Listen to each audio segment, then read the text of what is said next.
तो अब हम देखते हैं फोटोसिंथेसिस और रेस्पिरेशन दोनों में फर्क।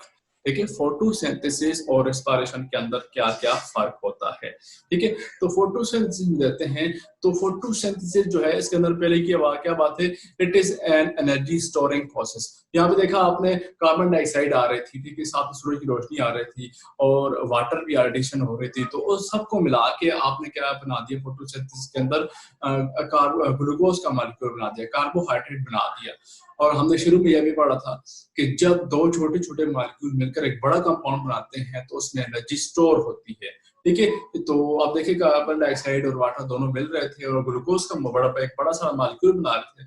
इसका मतलब क्या है कि वो उसके अंदर एनर्जी स्टोर हो रही थी। जबकि रिस्पायरेशन की बात करें तो आप देखिए ग्लूकोज का मॉलिक्यूल टूट रहा है मतलब एनर्जी जो है वो रिलीज होगी। ठीक है, एनर्जी जो है वो रिलीज होगी। नेक्स्ट फोटोसिंथेसिस है।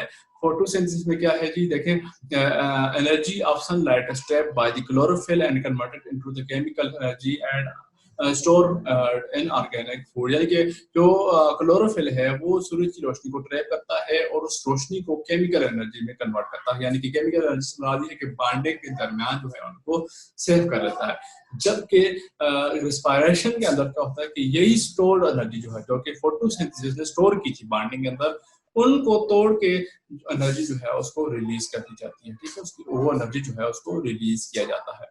नेक्स्ट फोटोसिंथेसिस की बात करें रॉ मटेरियल के तौर पर, तो फोटोसिंथेसिस का रॉ मटेरियल जो है वो कार्बन डाइऑक्साइड है और साथ में क्या है, वाटर है। ठीक है, CO2 प्लस वाटर जो थे ये फोटोसिंथेसिस के रॉ मटेरियल थे। जबकि रिस्पायरेशन में रॉ मटेरियल कौन सा थे, ग्लूकोज थे। ठीक है, और साथ में क्या था, ऑक्सीजन था। ठीक है, ये उसके रॉ मटेरियल्स थे रिस्पायरेशन के और फोटोसिंथेसिस, यानी कि एग के जो कार्बन डाइऑक्साइड और वाटर जो थे वो फोटोसिंथेसिस के अंदर रॉ मटेरियल के तौर पर काम कर रहे थे, जबकि ग्लूकोज और ऑक्सीजन जो थे वो रिस्पायरेशन में रॉ मटेरियल के तौर पर काम कर रहे थे। ठीक है, आगे जी, फोटोसिंथेसिस के अंदर ऑक्सीजन जो है वो रिलीज होती थी एज ए बाई प्रोडक्ट, जबकि रेस्पिरेशन के अंदर जो ऑक्सीजन यूज होती है केमिकल रिएक्शन को फॉरवर्ड करने के लिए। ठीक है, ऑक्सीजन जो है वो रिक्वायर्ड है फॉर रेस्पिरेशन के अंदर। ठीक है, अच्छा, फोटोसिंथेसिस की बात करें तो ये सिर्फ ग्रीन सेल जो है प्लांट के उधर और एल्गी और कुछ बैक्टीरिया के अंदर होती है। ठीक है,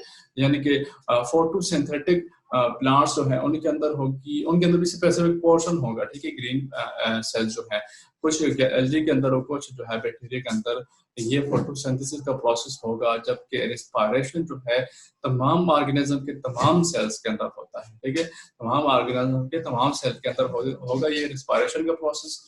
तो ये एक बुनियादी फर्क आ गया कि फोटोसिंथेसिस जो है उन्हीं सेल्स के अंदर होगा, उन्हीं ऑर्गेनिज्म के अंदर होगा जो कि क्या होंगे, ऑटोट्रॉफ होंगे, अपनी एनर्जी खुद बनाते होंगे, अपनी खुराक खुद बनाते होंगे। जबकि रेस्पिरेशन जो है तमाम ऑर्गेनिज्म के तमाम सेल के अंदर होता है, चाहे वो ऑटोट्रॉफ है चाहे वो हेटरोट्रॉफ है। ठीक है, अच्छा, फोटोसिंथेसिस जो है वो एक कंस्ट्रक्टिव प्रोसेस है, एनाबॉलिक प्रोसेस है, जिसमें क्या है, वही बात है कि एनर्जी जो है वो स्टोर होती है, छोटे छोटे मॉलिक्यूल में एक बड़ा मॉलिक्यूल बनाते हैं। जबकि रिस्पायरेशन जो है एक डिस्ट्रक्टिव प्रोसेस है, वो एक बड़ा मॉलिक्यूल को तोड़ा जाता है, उसमें से एनर्जी जो है वो हासिल की जाती है। ठीक है, तो ये दूसरा फर्क आ गया कि फोटोसिंथेसिस जो है वो कंस्ट्रक्टिव है, जबकि रिस्पायरेशन जो है वो डिस्ट्रक्टिव है।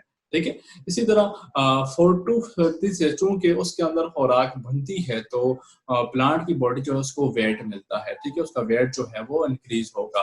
Due to photosynthesis plant body gains wait.